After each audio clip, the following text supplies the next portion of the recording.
Hello, Maeya TV. Welcome back. We're here with singer-songwriter and actress Angel Peaches. Hola, mis amores.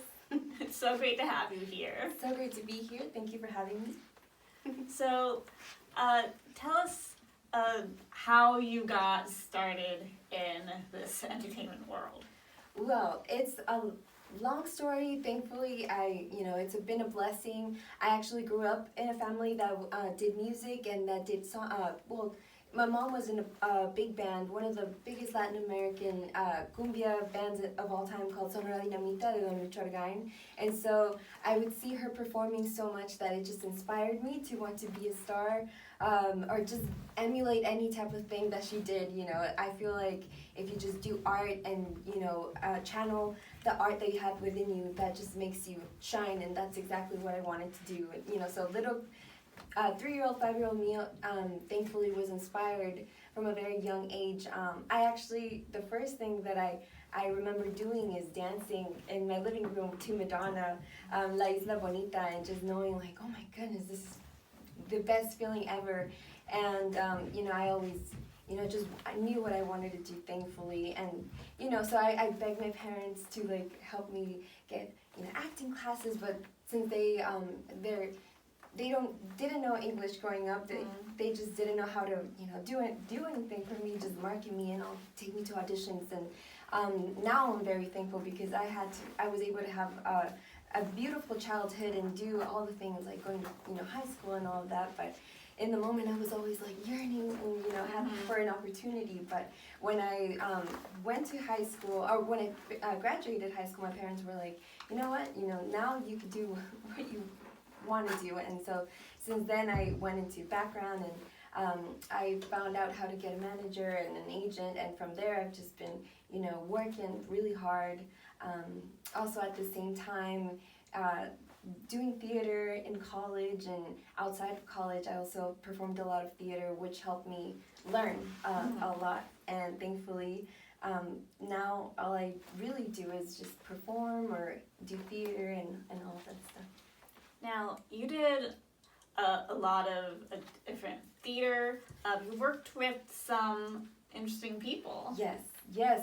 I was actually very, very lucky. Like I said, I did theater when I was in college, and then I wanted to do theater outside because I loved it so much. And I found Casa 101, who is Josefina Lopez Theater, and it's in Boyle Heights. So I was able to perform 2 of her original plays. One is called Remembering Boyle Heights, and that takes you through the history of Boyle Heights, which is her city and her town, and then also Queen of the Rumba, which is such a blessing. I'll always have that in my heart because I was able to portray the Queen of the Rumba, Alicia Parla, who brought the rumba from Cuba to Paris and all of Europe and to the United States as well. So being able to just perform that live, written by Josefina Lopez, who wrote Real Women Have Curves, it's always going to be an honor. Yeah, what was it like to work with her? Oh, she's beautiful. She's really wonderful. She has this very beautiful presence and just a lot of wisdom and a lot of heart, because I feel like she made her theater right in her community, opening doors to future generations, and she already inspired me. So she's a total sweetheart and a queen. Now, I'd love to hear more about what is the Latino theater scene like here in LA? Well, actually, I think a lot of people know each other. I feel like I said, well, there's Los Angeles Theater Company, the Theater Center, which is ran by Jose Luis Valenzuela, and it was also inspired from teatro.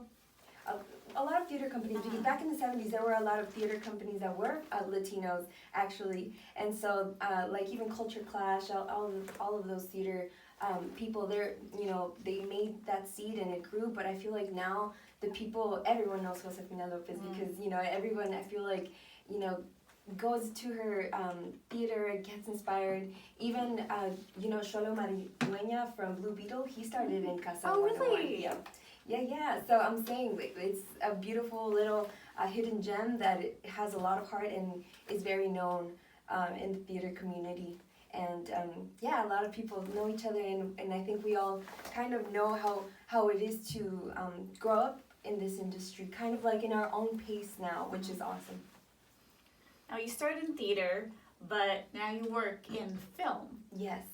So right in the middle of the time where we all paused, I decided, well, it was a time that I was going into film, but thankfully it didn't stop me, and so I just kept going, and I had already a couple of short films in there, but right in the stop, I got my my first manager, agent, and all of that, and thankfully right now I just came back from London premiering Angels May Cry, which is a short film written by Quentin Dominguez, and it was selected for the London Short Film Festival, and I was able to be the lead for that one, called the lead role of Ava. So it was wonderful to be in that film. That's great. Tell us about that film. Oh, it's beautiful. It's actually interesting because, like I said, from Casa 101, I did Queen of the Rumba, and the director, Corky Dominguez, he brought his nephew, and his nephew was the director of the short film, or the film, because it's turning into a film, but I was able to work with two generations of directors, one in theater, one in film, and it's very Los Angeles, very gritty and raw, and about heartbreak, and how in Los Angeles everyone takes kind of love for granted, which is a little sad, but it's a reality, I think. Yeah. Now, how did your background in theater help you in film? Oh, I think just being able to be comfortable in being uncomfortable, because having a camera right in front of you, it, like, you think, oh, all these actors, it's so easy, but it's really, like, you get stuck, you get so nervous, it's kind of like, oh, I forgot how to be human. But having the background in theater, I feel like it helps you be a little bit more relaxed and loose, and just easily be more able to portray emotions and all the things that you'd like to do. Now, you do acting, but you're still also a singer, Yes. and you're also a songwriter. Yes. Like I said, I grew up with my family performing, and music is my life. Both of my parents, they met when they were in different cumbia bands. They met, so I always say I was brought up from cumbia, made with cumbia in my blood, and so just having that background, it inspired me to do music, and at some point I had to choose either acting or music, and so I chose acting, but along the way music found me, and at some point in 2019 someone asked me to write a song, and then it was really hard at first, but then I realized that I loved doing it, and now I have almost 10 songs, and just releasing them little by little in my own pace, and finding the different types of sounds that I like, and working with a lot of really awesome producers. I understand you have a music video that you're working on. Yes. This is going to be the music video for the song You, which is out now on all platforms, and I was able to work with Fabian from Cinnabot Films, which he's amazing. I feel like he's just a very passionate filmmaker, and he doesn't stop just at, oh, okay, we got it. No, like, he loves going above and beyond and finding, okay, let's do the best that we can and find the nuances and the awesome things we can, do. And it's been such a pleasure working with him, and now I am editing it to finish it off, and I'm very excited. It's going to be really awesome, very, very wild music video, something that I've never done before, but with a lot of heart. Now, tell us about the song, You. Tell us about it. So, I've never said this before, but the inspiration for You, it sounds like I'm singing it to someone that I'm in love with, that I'm yearning for, but it really isn't. The inspiration for this song is actually my siblings, and it's actually about love that is based on family, or people could take the song for however they would like to, interpret it, but to me, it's about how my siblings, at some point back in 2011, 2010, I lost a family member that was so dear, and I went through really rough patch in my childhood. And when my baby brother Dylan was born, he kind of like brought my little brother and I the spark back into our eyes. And so he and my baby sister Chelsea as well. Now that we're grown up, because my brother Mikey and I, we kind of are the same age, but the little ones, they're like a complete different Gen Alpha, and so just seeing them, it brings us so much joy to take them out and do things, and so that they give us that pull to like see the world as kids again and be super beautiful and see the world as a beautiful place, and we're super thankful for that. And the song is about how you bring me back from like the saddest place to a beautiful rainbow. So it's a very special song for me. So your family's been very influential for you in your music. Very, very, very influential. It has a lot of soul. That song means a lot to me. So, in addition to your family, what have been your musical inspirations? My musical inspirations, I would say, well, first of all, my mama, with the cumbia and Don Charga, and also Selena. She's always going to be one of my biggest icons. I feel like I'm always going to be sad when I see a video of her, because it was such a beautiful potential lost. And, I think she's right there with Michael Jackson, Madonna. She's one of the greats. And so, if only they gave her a little more time. But she was there, and thankfully we have her a lot. I also really love Madonna and Cyndi Lauper and Pat Benatar, and, just women that could sing and just be loud and beautiful. And yeah, Toni Braxton also is one of my favorite singers. And yeah. Now, you still sing and perform with your family. Yes, I do. Yes, right now I actually have a performance coming up on the 12th at the Hawaiian Gardens Fair, and it's going to be really awesome. We're going to be closing out the night in a beautiful community that I also was part of at some point, kind of adjacent from Lakewood, Hawaiian Gardens. So yeah, going back to sing live with my family, it's always a blessing. So can we hear a sample of music? Oh yes, of my music? Well, I could sing to you my latest song, You. Yes, I'd love to hear it. Okay. So, it goes.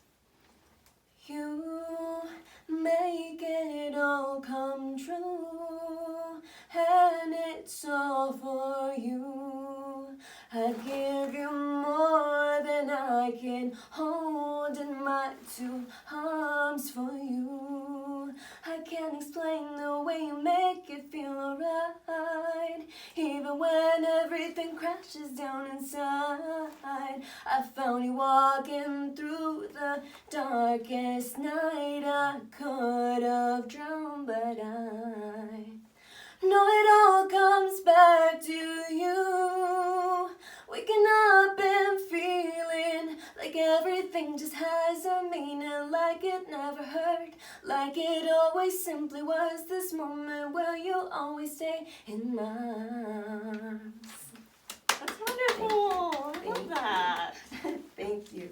Yeah, so those lyrics, it could mean about a loved, any type of loved person, but for me, it definitely was my siblings and my family, and they make the fight not even feel like I'm fighting at all, because it's just when you have that love, you can fight until the end of the world. It doesn't matter when you have that type of love. Now, I would love to know, because the industry is steadily changing, and there's steadily becoming more representation for Latinas, for all different people. Tell us about what it's like to be working in this industry and trying to get more diverse representations out there. I think it's very interesting to be in this situation. I feel like forever we've tried to have a more representation, and we've been fighting for it, but I think the definite answer to that is going to be to not only give actors opportunities, but to give directors and writers and all Latino people, since I talk about Latino, but the people that you want to see in the rooms where they get to make the decisions and to make the calls, because someone that is from another country is not going to know how to represent another, a country that is not theirs, that they didn't grow up with, and they don't understand how important it is to have the story told exactly how it is. Mm-hmm. It's like me trying to tell a story from someone in, Ukraine. I wouldn't be able to tell their story because I didn't grow up and I don't know the small nuances. So I think to have representation, we have to go all the way up to the producers, the directors, and I think the most important thing that we can do is to inspire the younger kids, or even not just the baby younger ones, the people coming out of high school thinking, what do I want to do with my life? They can definitely, especially if you live here in Los Angeles, you can get a job in the film industry and do not be discouraged. Every type of, even becoming a lawyer is like extremely hard. So if you have a passion for filmmaking, for anything that like that, just go for it, and you're the one that's going to be giving the opportunities to your community and telling those stories. So it's I think that's definitely the way. But right now, just keep auditioning, and it would be amazing for people to open up their hearts and see that every type of person and ethnicity deserves to have their story told. Are there any filmmakers working right now that you particularly admire? Oh yes, I mean there are so many, but right now I love Greta Gerwig. She's she really inspired me with Lady Bird and Little Women. I love her vision. Even with Barbie, she did a great job, but I think my favorite one was Lady Bird. It was really a beautiful story about a mom and a daughter, and those stories don't get told very much, so that one was awesome. Well, thank you so much for being here with us. Thank you. Where can our audiences find out more about you and your music? Oh yes, you can find me on Angel Peaches, Angel_Peaches on Instagram, and angelpeaches.com. You can find also merch on angelpeaches.com, as well as music on all platforms like Spotify, Apple Music, and YouTube Music, and expect that music video to come by very, very soon. I cannot wait to see it. Thank you so much, Angel, for Thank being here you. with us. Thank you for having me. My pleasure. Bye, Thank you, Maeya TV. Bye.